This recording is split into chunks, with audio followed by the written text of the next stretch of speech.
For the last 2 years, Ashley Jordan has been the back-to-back winner of Boston Music Awards Country Artist of the Year. She's a young performer already living out a lifetime in song. Right here in our studio, she performs her latest, Love is Hard. On those cold and lonely evenings when I'm feeling all alone, and the road that I've been traveling on has got me far from home. I filter through my memories and the ones that I hold dear, and the sweetness of this moment makes loving you so clear. Well, honey, life is grand. You laugh all you can, smile at the stars and play that old guitar, and don't forget who you are. Love don't come in a shiny box waiting at your door. You can't buy it from the dime store. You can't wish it from the well.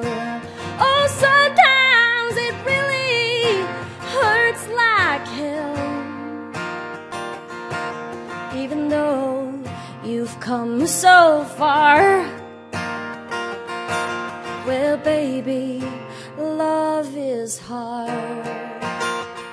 Ashley Jordan, thank you so much for being here. Thank you. Thanks for having me. It's an honor.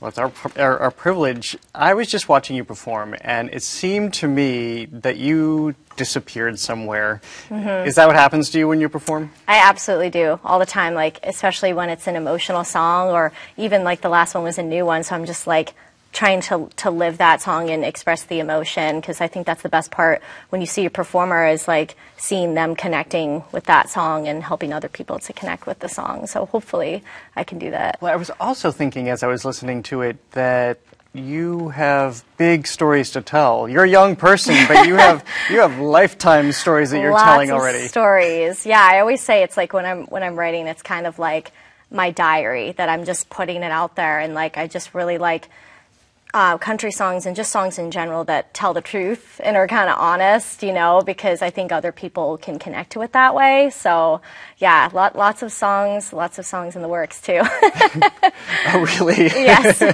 Is that how you make your way through life and manage the ups and downs? Is through Absolutely. Music? Well, yeah, and sometimes it's like if something bad that happens or something that just upsets you, you know, to be able to put that into words and put it into a song, and then kind of be like, okay, I can move on now, but I can share it with other people, which is really cool. When did you first start, forget singing, but songwriting? Yeah, so I guess it started from a very young age. Like I really just was drawn to music. My grandfather was like a bluegrass country folk singer, and he passed away when I was younger, but I feel like that's where it came from, because he took it really seriously, and that was like his life. And I just kind of grew up listening to a bunch of different types of music, and I just was very fond to like the whole storytelling aspect of it, and I just started to sing, but I was very shy, like, oh my gosh, God forbid someone walk in the room, I'm like, don't look at me. But I think as I started going, I would like do a talent show and like not tell my family, and then it would like, there was actually one time I think I was 13, and I signed up for this talent show, and my mom and dad were like, what are you going to hula hoop? Like, what are you, and then they came to the show, and I sang an Avril Lavigne song, and they're just sitting in their seats like, what the heck? Like, what's going on?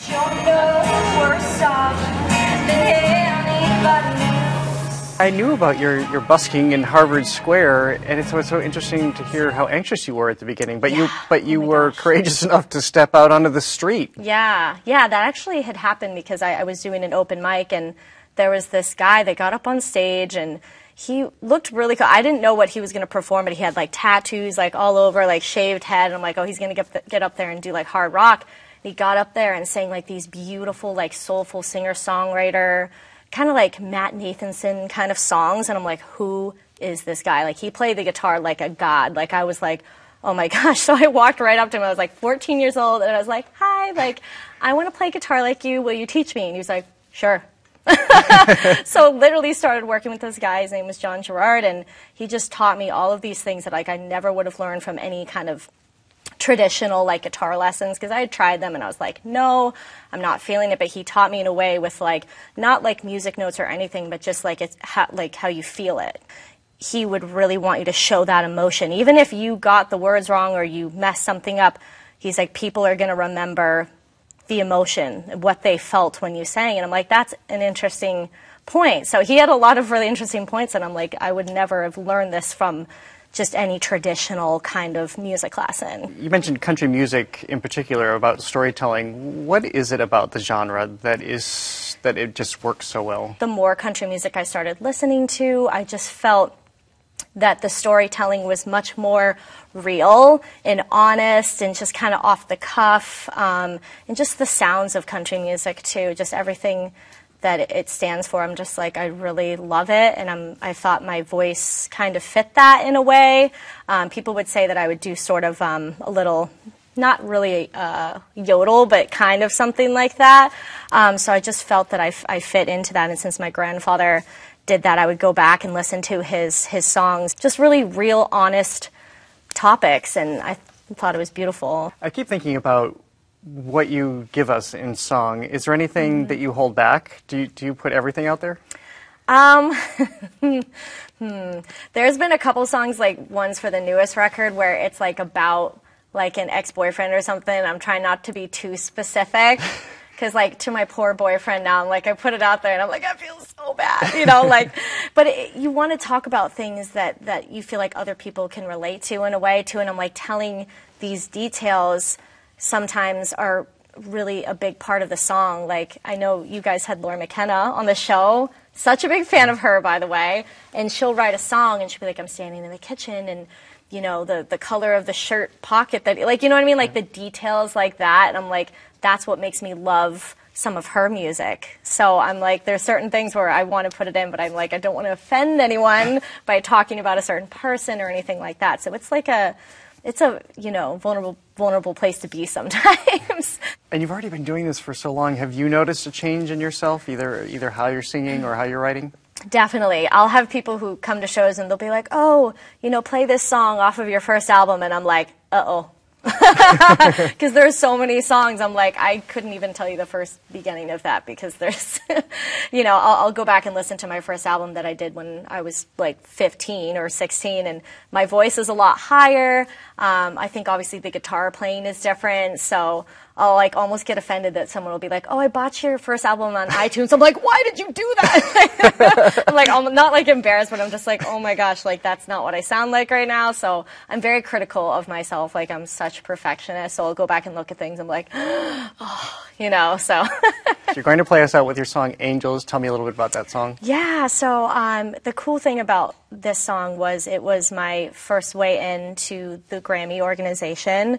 So it happened in a really strange way. And I had been with a label at the time in 2015, and they do this process of submitting their artist to the Grammy organization. So they had done that with my song Angels, and I'm like, cool, yeah, whatever. Like I didn't think anything of it, because I'm like, that's big league, and I'm not there yet. I'm not ready. 3 or 4 months later, I got a call from the label, and they're like, look, they took your song. They're listening to it. It's going to go through the first round Grammy nominations, and we're just like, what? It's funny because it's talking about kind of a dysfunctional relationship, and I'm like, this song, I root for those in country music all the time, because, you know, some of country music talking about beers and trucks and day drinking, and I'm like, sometimes there's other topics that we can talk about too. So I was very honored that they did that. So. Well, congratulations on all of your success so far. It's been such a pleasure to have you here to speak with you and to perform for us. Ashley Jordan, thank you. Thank you. Thank you so much. It's an honor.